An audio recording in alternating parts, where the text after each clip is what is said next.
ليس الغاز الطبيعي المسال وحده هو الحبل الذي تلف به روسيا رقاب أعدائها في أمريكا والغرب،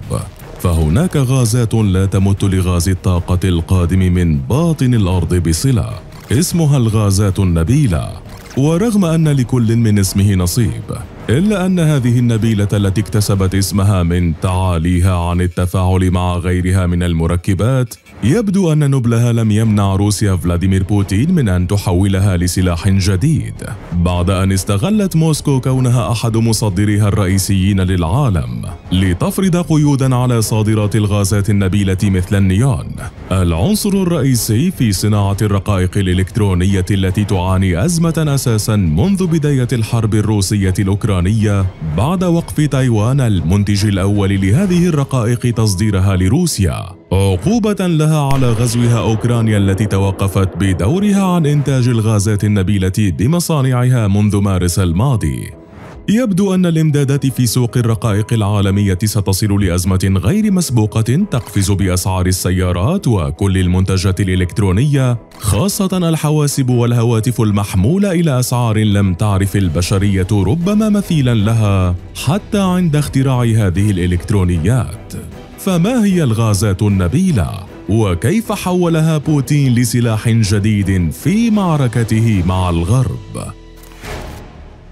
يبدو أن روسيا لم تنس أن تذكر في بداية بيانها حول فرض قيود على صادرات الغازات النبيلة حتى نهاية عام 2022 بأنها دولة تتعرض لعقوبات وعليها تعزيز وضعها في السوق، خاصة وأن موسكو تعلم تماما أثر قرارها على تفاقم أزمة الإمدادات في سوق الرقائق العالمية بعد أن أوقفت أوكرانيا التي كانت واحدة من أكبر موردي الغازات النبيلة في العالم الإنتاج في مصانعها بمدينتي ماريوبول وأوديسا في مارس الماضي، ما يشي بأن روسيا ردت على الفور العقوبات الأوروبية عليها المتمثلة بحظر ثلثي واردات النفط الروسية وتقديم ما يصل إلى 9 مليارات يورو من المساعدات المالية لأوكرانيا. والآن جاء دور روسيا لتقول لأوروبا وأمريكا: ردوها علي إن استطعتم.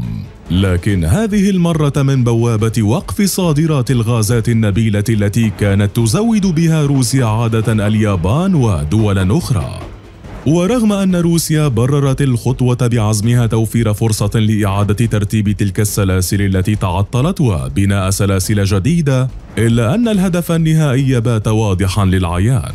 لأن روسيا التي تنتج 30% من الإمدادات العالمية للغازات النبيلة وضعت خطة لزيادة طاقتها الإنتاجية من هذه الغازات، مع حكرها بداية على روسيا ثم الإفراج عنها لحلفائها فقط، بهدف خنق أسواق الرقائق الإلكترونية التي تعتمد على غاز النيون، وجعل روسيا صاحبة القرار النهائي في السلسلة العالمية لتصنيع وتصدير وتوريد الرقائق الإلكترونية، بعد أن فرضت تايوان أكبر منتج للرقائق الإلكترونية في العالم قيوداً على صادرات هذا المنتج إلى روسيا عقب غزو موسكو لأوكرانيا في 24 من فبراير عام 2022. الغاز النبيل سلاح لئيم. قبل أن تتخذ قرارها بتحويل الغاز النبيل لسلاح لئيم، نظرت روسيا جيدا إلى سوق الرقائق العالمية الذي يضير العديد من الصناعات سنويا في ظل نقص هذه الشرائح، ما يضطر كثيرا من الشركات لإرجاء بعض مواعيد التسليم إلى عام 2024. ومع انكشاف النقص الممتد في سلاسل التوريد العالمية ومحاولة تايوان معاقبة روسيا بوقف الشرائح عنها، تفطنت روسيا إلى قدرتها على إشعال أسعار كل السلع الإلكترونية بالعالم، خاصة مع بدء منتجي الرقائق بإعادة تركيز جهودهم في 2022 على الصناعات الأكثر أهمية، وعلى رأسها أجهزة الكمبيوتر والهواتف الذكية والسيارات، إضافة لتخزين بعض الشركات الرقائق لضمان احتياجات الإنتاج المستقبلية حال شح الرقائق، ما يعني أن روسيا عبر حظر توريد الغازات النبيلة إنما أشهرت سلاحا لتكريس النقص العالمي في شرائح أشباه الموصلات وتعطيل إنتاج كل شيء من أجهزة الهاتف خاصة آيفون، مرورا بأجهزة ألعاب الفيديو وصولا إلى السيارات، خاصة الأمريكية والأوروبية واليابانية منها. ما هي الغازات النبيلة؟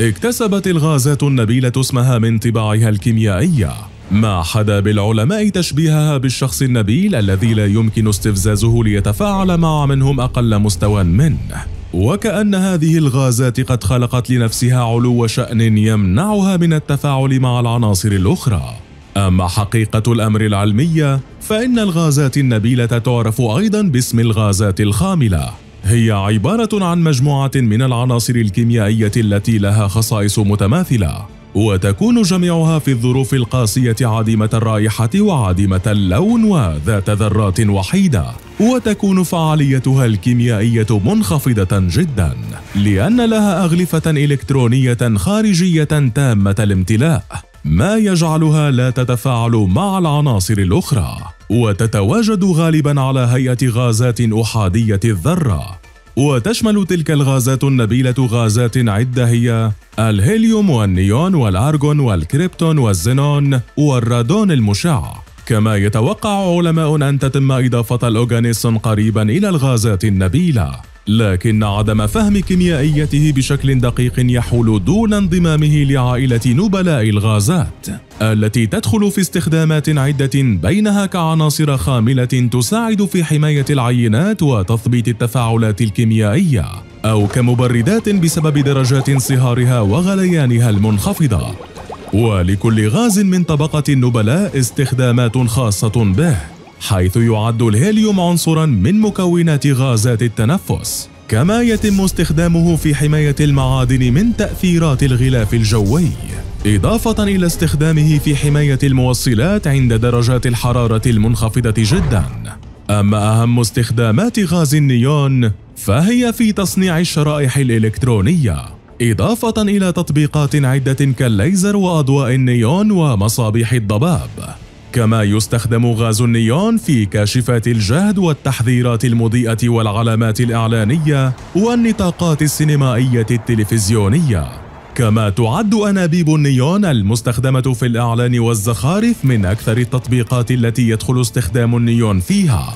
وتعد أهم استخدامات غاز الأرغون نقل الحرارة لأشباه الموصلات في الإلكترونيات، كما يستخدم في المصابيح الفلورية المتوهجة وتصنيع زجاج النوافذ وحماية المعادن المنصهرة، إضافة إلى عمليات تدوير المعادن والسبائك. كما يستخدم غاز الكريبتون في عزل النوافذ وكعنصر مهم للتحكم في الطول الموجي البصري للليزر والمصابيح. أما غاز الزينون فيتم استخدامه في تطبيقات الإضاءة المتوهجة وتطوير الأشعة السينية ولوحات عرض البلازما، إضافة لعمليات الانشطار النووي بحكم التحكم في المفاعلات النووية. فيما تتركز استخدامات الرادون في العلاج الإشعاعي لعلاج السرطانات وتخفيف أمراض المناعة الذاتية مثل التهاب المفاصل وتطوير الأشعة السينية والعلاج الإشعاعي.